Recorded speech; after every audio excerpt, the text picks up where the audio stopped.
नमस्कार दोस्तों, DD net के एक और एक्शन वीडियो में आप सभी का स्वागत है। मैं हूं आलोक। तो आज जो वीडियो लेकर आया हूं वीडियो है सनामजद का और इसका टाइटल है Jammu and Kashmir to get its first luxurious metro. अब ये खबर ही पाकिस्तानियों को जलाने के लिए काफी है। तो अब चलिए देखते हैं भाई कि पाकिस्तान के लोग जो हैं वो इस खबर पर किस तरह से रिएक्ट कर रहे हैं। मजा आएगा।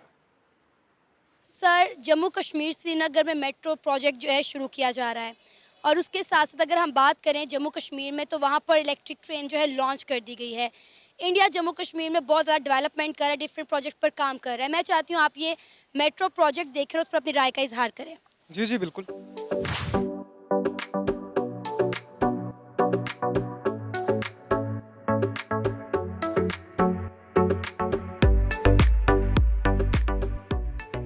जम्मू में मेट्रो बनने के बाद छोटे छोटे शहरों में भी मेट्रो का सपना पूरा होगा। बेसिकली ये लाइट मेट्रो होगा और इसके कंस्ट्रक्शन और ऑपरेशन में कन्वेंशनल मेट्रो के कंपेयर में काफ़ी कम खर्च होता है।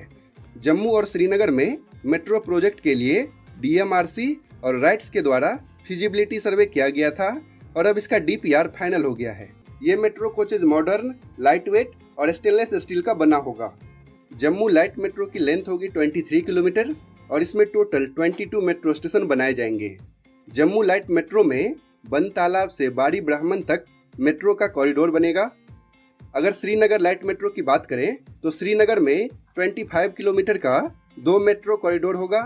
एक कॉरिडोर इंदिरा नगर से एचएमटी जंक्शन तक, जबकि दूसरा कॉरिडोर हजूरी बाग से ओस्मानाबाद तक होगा। दोनों कॉरिडोर की लेंथ 12.5 किलोमीटर और दोनों कॉरिडोर में 12-12 स्टेशन बनाए जाएंगे। तो उम्मीद है कि 2024 तक जम्मू और श्रीनगर में मेट्रो प्रोजेक्ट कंप्लीट हो जाएगा।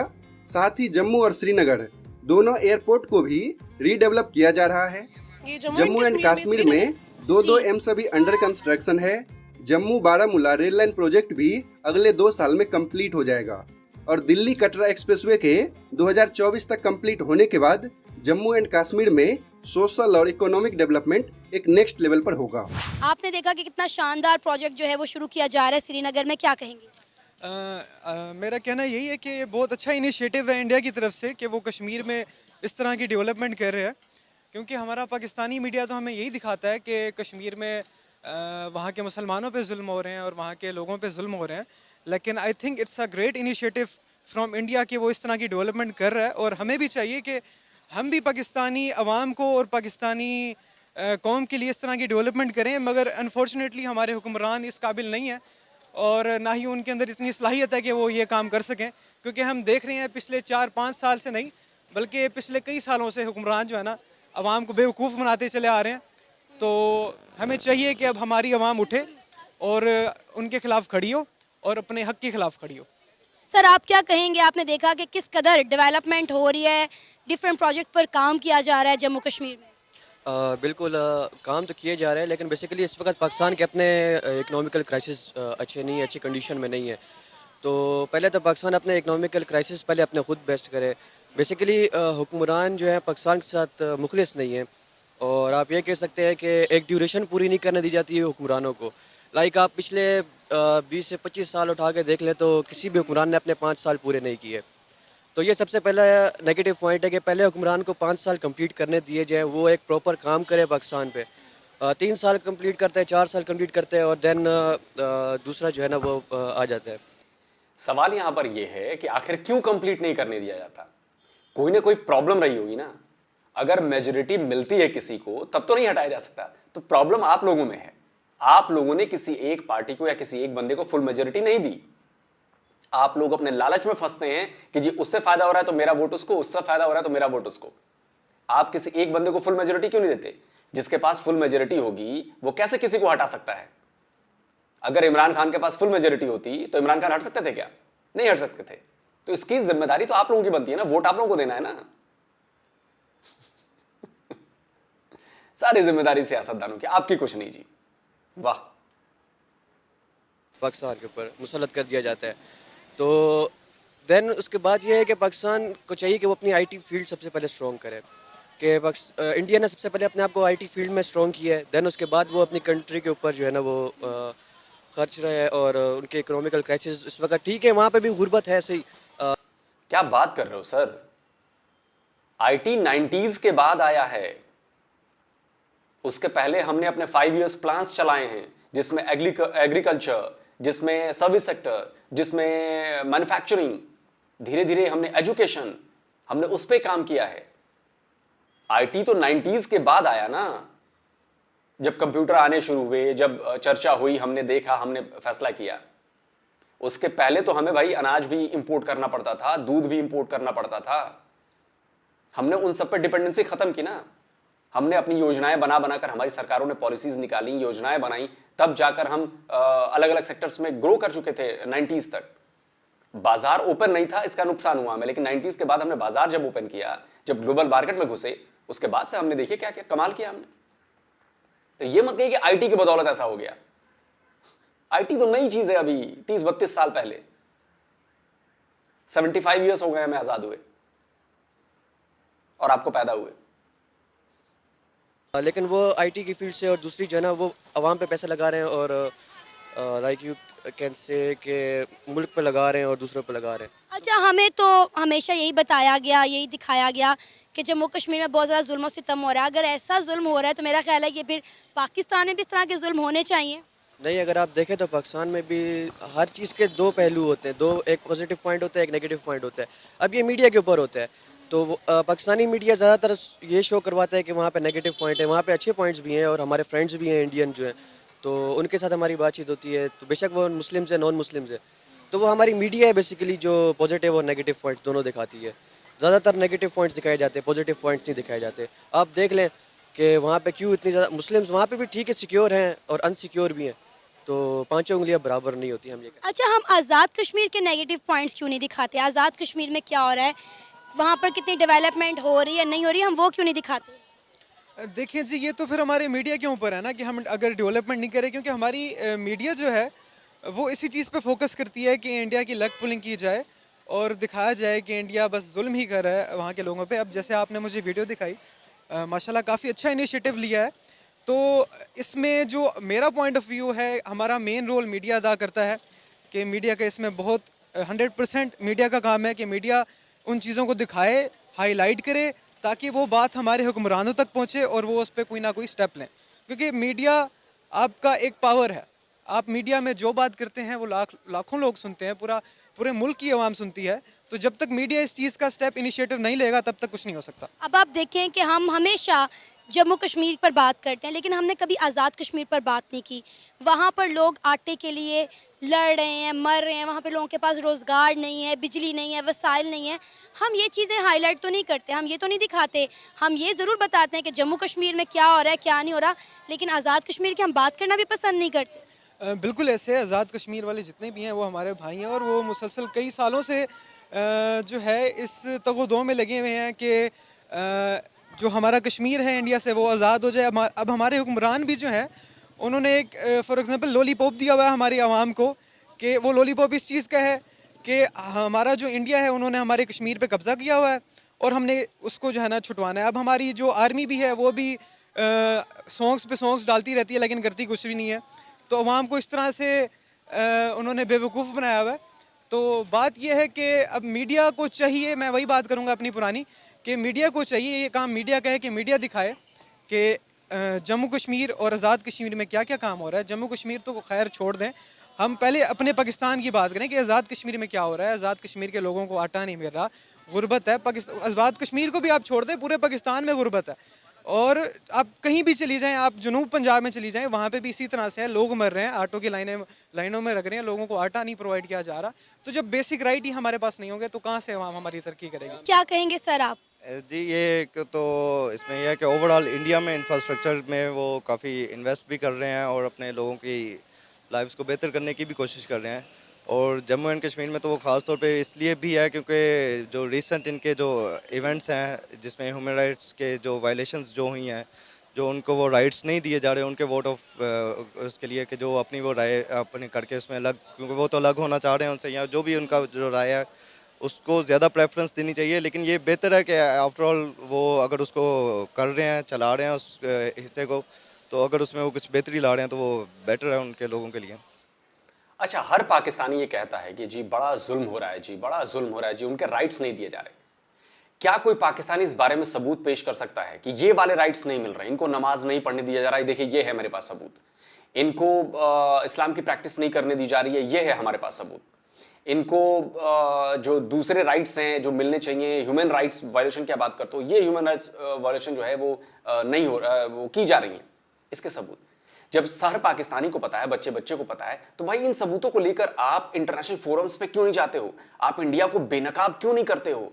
आप यूएन जाओ, United nation human rights commission जाओ, आप अलग अलग जगहों पर जाओ, आप क्यों नहीं करते हो ऐसा? जब सबको पता है, सबके पास सबूत है, सब बड़े दावे के साथ कहते हैं, क्यों फट जाती है जाने में दूसरी जगह? या वही वाला प्रोपेगेंडा मलिहा लोधी वाला आपका, यूएन में इंडिया के खिलाफ आप लोगों ने प्रोपेगेंडा किया, एक लड़की की तस्वीर आपकी मलिहा लोधी ने पेश की कि जी ये कश्मीर की लड़की है, और 1 घंटे के भीतर उस तस्वीर का झूठ, आपका प्रोपेगेंडा बेनकाब हो गया। वो लड़की फिलिस्तीनी थी और आप लोगों ने उसे इंडिया का जम्मू कश्मीर बता दिया, जम्मू कश्मीर की लड़की बता दी।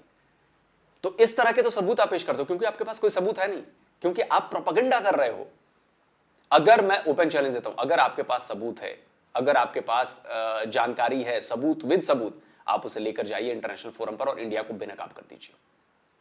ओपन चैलेंज, 75 ईयर्स में आज तक कर नहीं पाए आप,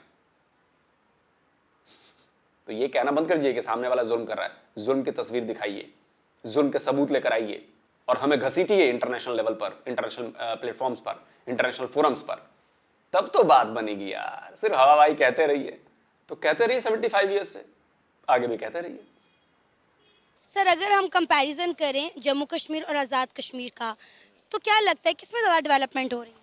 देखिए ओवरऑल तो शायद उधर अब ज़्यादा वो उसमें फोकस कर रहे हैं, क्योंकि अभी वो शायद G7 या G8 की जो कॉन्फ्रेंस G20 की जो कॉन्फ्रेंस भी करने जा रहे हैं वो, तो उसका ये भी है कि एक तो वो अपना अथॉरिटी उसमें स्टैम्प करना चाह रहे हैं वर्ल्ड वाइड के, वो शायद उन्हीं का एरिया है और इसमें कोई डिस्प्यूटेड एरिया वो नहीं है।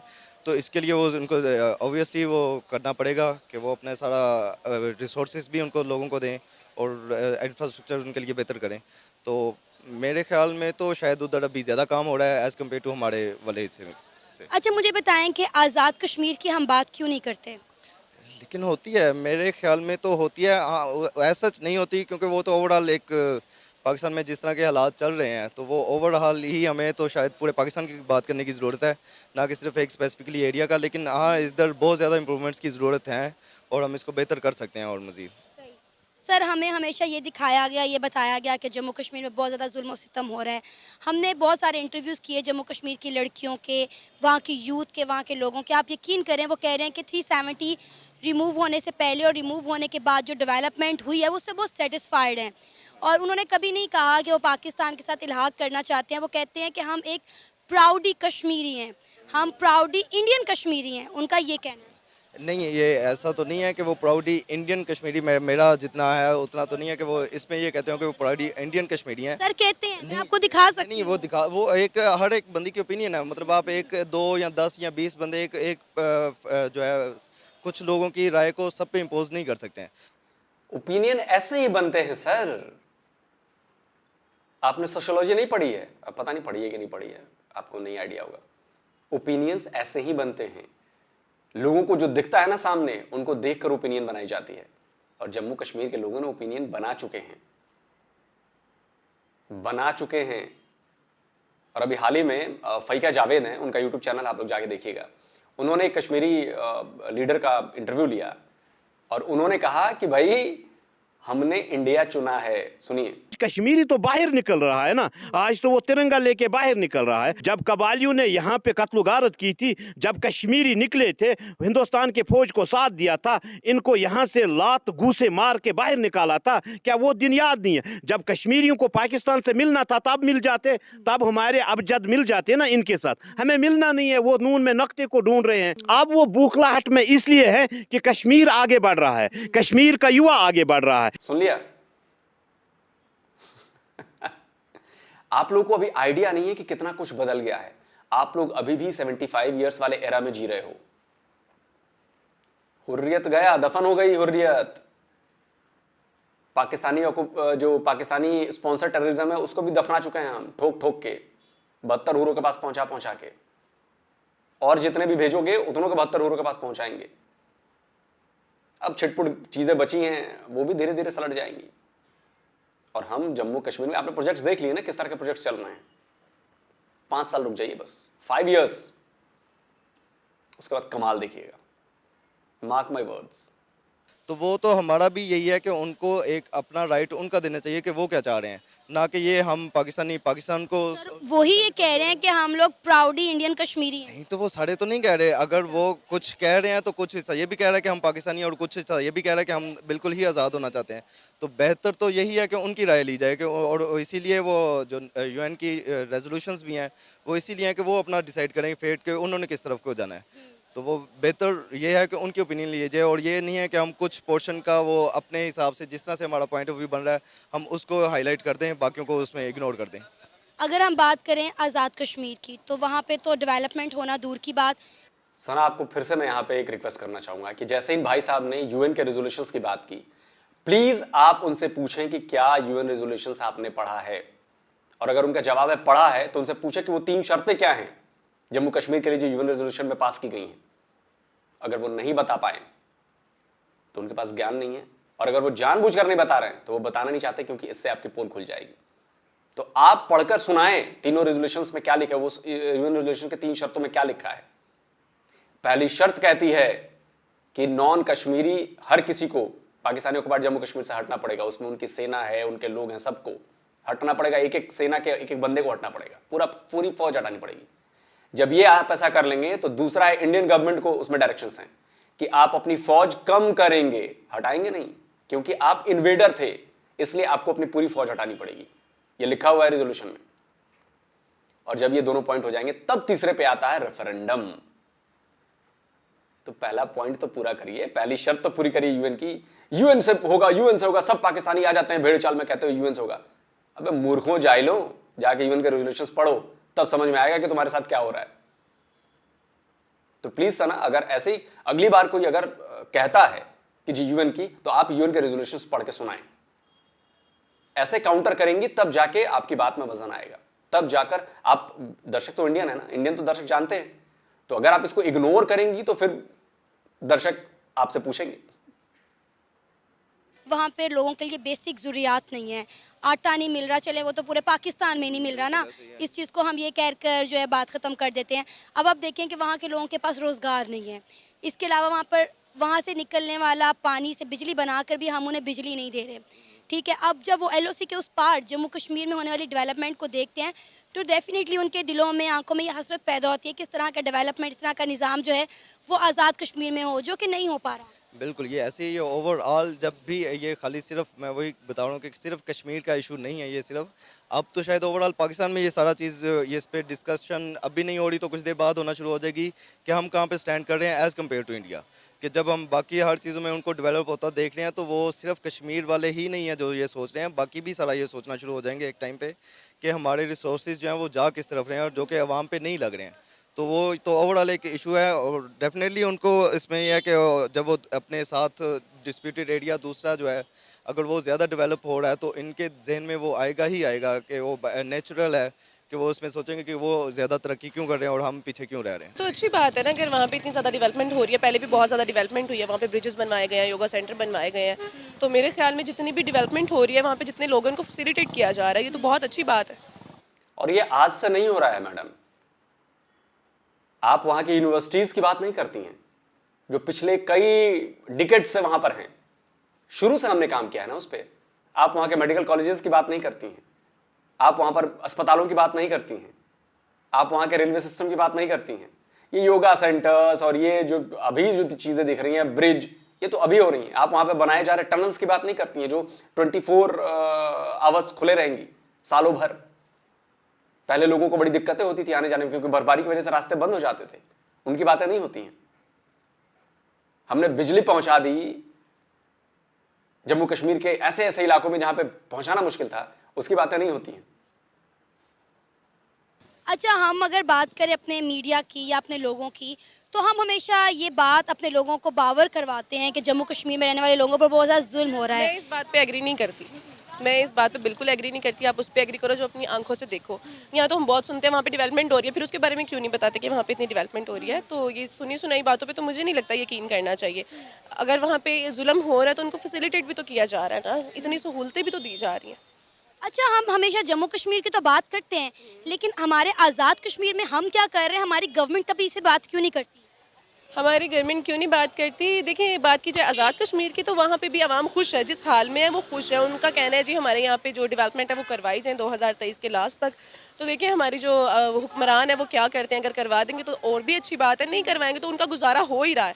उन्होंने गुजारा करना ही करना है हर हाल में वहाँ पे। वो तो गुजारा कर रहे हैं, लेकिन वो कह रहे हैं कि ऐसे गुजारे से अच्छा है कि हम इंडिया चले जाएं और वहाँ पर जम्मू कश्मीर में एक अच्छी और खुशहाल ज़िंदगी गुजारें के साथ।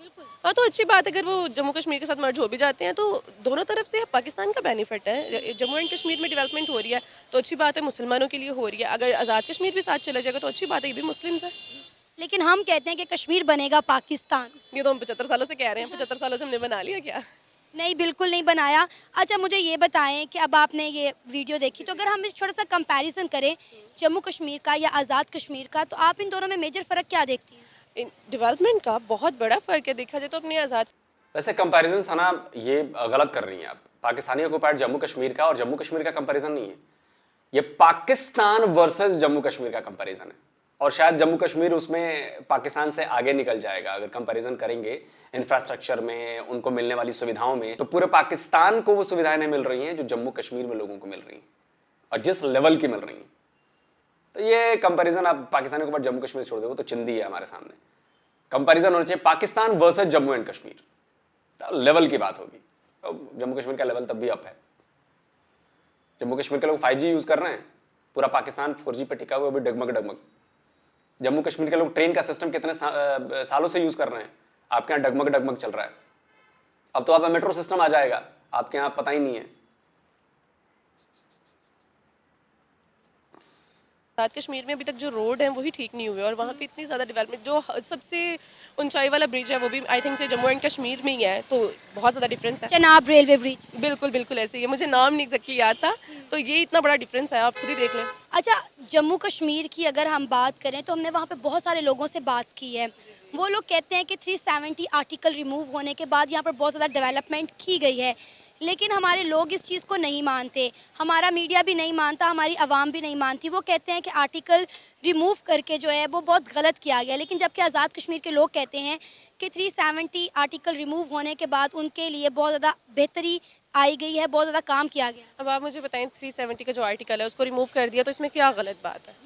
कोई गलत बात नहीं है। अगर उसको रिमूव करने के बाद वहाँ पे और डेवलपमेंट हो रही है तो मुझे नहीं लगता इसमें कोई गलत बात है। और हम लोग क्या कर सकते हैं, जब भी कश्मीर का नाम आता है हम लोग सिर्फ भड़क जाते हैं या मिली नगमा गा देते हैं, कोई ऐसे काम कर देते हैं, कश्मीर के साथ खड़े नहीं होते। अभी अगर हम बात करें आज़ाद कश्मीर की तो कुछ अर्सा पहले की बात है कि हमने पूरी कोशिश की कि हम आज़ाद कश्मीर को अपना 5वां सूबा बना लें। वो तो वहाँ के लोग सड़कों पर निकल आए और प्रोटेस्ट हुआ और ख़त्म होगी बात। और फिर हम कहते हैं कि मकबूजा कश्मीर के ऊपर या जम्मू कश्मीर के ऊपर इंडिया ने कब्ज़ा किया हुआ है।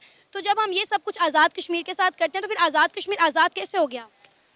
देखिए, यहाँ पे पाकिस्तान आज़ाद नहीं है, ठीक है, तो आज़ाद कश्मीर ने क्या आज़ाद होना है, सबसे मेन पॉइंट है। पाकिस्तान में देखिए आवाम भूखी मरी है, आटे की लाइनों में एक थैले के पीछे पाकिस्तानी एक थैले के पीछे मरे, और कितनी शर्मनाक बात है ये पाकिस्तानियों के लिए। तो फिर आज़ाद कश्मीर तो बहुत दूर की बात है। अच्छा, क्या आप चाहती हैं कि कश्मीर को पाकिस्तान का पार्ट बनना चाहिए? मैं ये नहीं चाहती कश्मीर को पाकिस्तान का पार्ट बनना चाहिए। मैं ये चाहती हूँ जहाँ पे वो मुसलमान कंफर्टेबल हैं, जहाँ पे उनको हर सहूलत मुहैया है, वो वहाँ पर रहें तो ज़्यादा बेहतर है। ये था हमारा आज का प्रोग्राम। आपने जानी पाकिस्तानी अवाम की राय कश्मीर के हवाले से। उम्मीद है आपको आज का हमारा ये प्रोग्राम पसंद आया होगा। आप भी अपनी राय का इजहार कर सकते हैं नीचे दिए गए कमेंट सेक्शन में। इसी के साथ मुझे इजाज़त दें, पर जाने से पहले हमारे चैनल को सब्सक्राइब करें, वीडियो को लाइक करें और शेयर करें। अल्लाह हाफिज़। अब देखिए, एक पाकिस्तानी महिला है, आपने उसकी बात सुनी, उसने कहा कि 370 हटाने से हमें क्या प्रॉब्लम है। उन्होंने हटाया, वो समझे, ठीक है। एक पाकिस्तानी महिला ये कह रही है।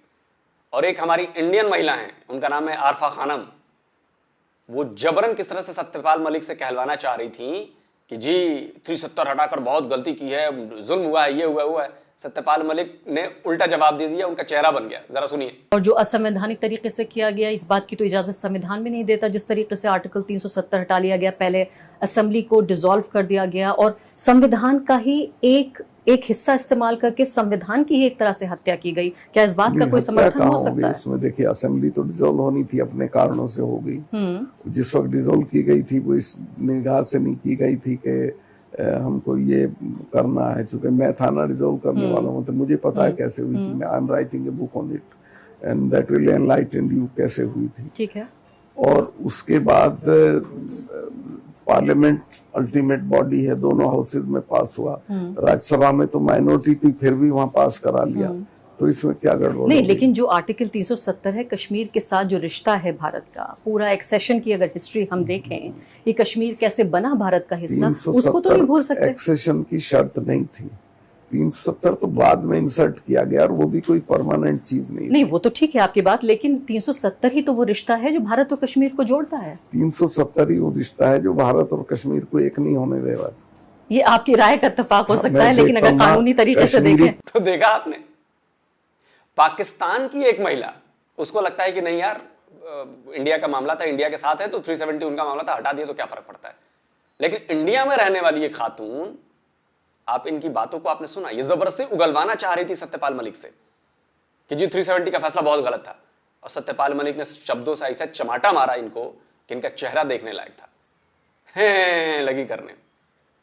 तो ये नैरेटिव बिल्ड करते हैं ये लोग देश के अंदर जो हैं, इस तरह के लोग। और कमी नहीं है ऐसे लोगों की, सब नौकरी से गए हैं तो सब यूट्यूबर बन गए हैं, सबको आज़ादी है भाई, आज़ाद देश में रहते हैं, यूट्यूबर बन गए और जहर उगल रहे हैं। तो हमें इनका प्रोपेगेंडा भी तोड़ना है, तो आप लोग भी हर प्लेटफॉर्म पर इस्तेमाल कीजिए इन सब चीज़ों का। और रही बात जम्मू कश्मीर में मेट्रो आने की या जम्मू कश्मीर के डेवलपमेंट में, तो डेवलपमेंट पूरी दुनिया को दिख रहा है। जब G20 के लोग वहां पर आएंगे तो वो देखेंगे कि असल में ग्राउंड रियलिटी क्या है। सुनी सुनाई बातें उनको नहीं देखनी है, सुनी सुनाई बातों पर नहीं जाना है उनको। हम उनको इनवाइट कर रहे हैं कि आप आइए, अपनी मीडिया को लेकर आइए, आप जम्मू कश्मीर में आइए और ग्राउंड पर देखिए कि ग्राउंड पर एक्चुअली जम्मू कश्मीर क्या है, यहां पर क्या हो रहा है, यहां के लोग कैसे हैं। इसके बाद SCO की मीटिंग भी होनी है जम्मू कश्मीर में। ये छोटा मोटा प्लान नहीं है इंडिया का, बहुत लॉन्ग टर्म प्लान है। पाकिस्तानी तो उतना सोच ही नहीं पाते ना वहां तक, तो आज की नहीं सोच पाते। तो पता, मैं पाकिस्तानी सरकार और उनकी पॉलिसी मेकर्स की बात कर रहा हूं, वो तो सोच ही नहीं पाते उतनी दूर तक। आप सोचते हो एक दिन का, इंडिया सोचता है 10 साल का, 15 साल का, अपने स्टेप्स बनाकर रखता है कि 15 साल में हम ये करने वाले हैं। उसके बाद वो काउंटर भी सोचता है कि अगर पाकिस्तान की तरफ से ये हमने कदम उठाए तो ये उठाया जाएगा, तो हम ये उठाएंगे, फिर वो उठाएंगे, फिर हम ऐसा करेंगे। इतनी प्लानिंग चलती है बॉस, कहां आप लोग अब सोचिए, अब आप इस प्लानिंग का हिस्सा देखिए। डोमिनिक रिपब्लिक है शायद, उधर वेस्ट इंडीज की तरफ है ना, उधर शायद वही, वहां पर हमारे जयशंकर साहब गए और वहां पर उन्होंने पाकिस्तान और चाइना का नाम लिया। अब आप सोचिए, कहां इंडिया, कहां पाकिस्तान, कहां चाइना, और वहां पर जाकर उन्होंने नाम लिया। तो उसका मतलब क्या है, मैं नहीं समझाऊंगा। पाकिस्तान के एक बड़े नामी जर्नलिस्ट हैं, उनकी जबानी सुनिए क्या है ये पूरा मामला।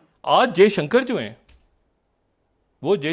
हैं, वो डोमिनिकन रिपब्लिक पहुंचे हुए हैं, और वहां पहुंच के Jaishankar talks about challenges faced by both countries regarding strategic partnership, यानी वो पाकिस्तान को भी और चाइना को भी। अब इशू ये है कि अगर आपने वहां पर ये इनवाइट किया हुआ है 4 तारीख को, आपके यहां फॉरेन मिनिस्टर्स ने आना है, और पाकिस्तान में एक चीज होती है ना कि बर्फ पिघले किसी तरह से, बात आगे तो चले, मतलब उसका एक टेम्परेचर, और मैं बिल्कुल इसको समझने से कासिर हूं। सुन लिया आपने? तो आप लोगों को समझने में भी टाइम लगेगा कि वहां पर क्यों नाम लिया गया। ये सब हमारी डिप्लोमेसी का और लॉन्ग टर्म प्लानिंग का के स्टेप्स हैं। ये हम वो स्टेप्स उठा रहे हैं। आपको ये तब समझ में आएगा जब इसका असर दिखने लगेगा, रिजल्ट आने लगेगा। अभी आपकी समझ में नहीं आएगा कि क्या हो रहा है। ये मत भूलिए, शतरंज का खेल इंडिया ने इन्वेंट किया था, और शतरंज इसी रणनीतिक चालों को कहते हैं। शतरंज प्योर डिप्लोमेसी, आपको सोचना पड़ता है सामने से क्या चाल चली जाएगी, हम क्या चलेंगे, फिर वो क्या चलेंगे, फिर हम क्या चलेंगे, फिर वो क्या चलेंगे। 100 चालें आगे सोचते हैं इंडियंस। और आप लोगों को लगता है कि वो ऐसे ही कदम उठा दिया गया। ऐसे नहीं उठते सर, सोची समझी रणनीति के तहत कदम उठते हैं। सोची समझी रणनीति के तहत कोई बात बोली जाती है, ध्यान रखा जाता है कि किस प्लेटफॉर्म पे हम कहां जाकर क्या बात करनी है, इसके नतीजे क्या होंगे, सामने से इसका जवाब कैसा आएगा, रिप्लाई कैसा आएगा, फिर हमें उसका रिप्लाई किस तरह से देना और किस मंच पर देना है, इतनी प्लानिंग होती है। तो उम्मीद है आपको ये वीडियो पसंद आया होगा। तो जल्दी मिलता हूं एक और नए वीडियो के साथ। नमस्कार, जय हिंद।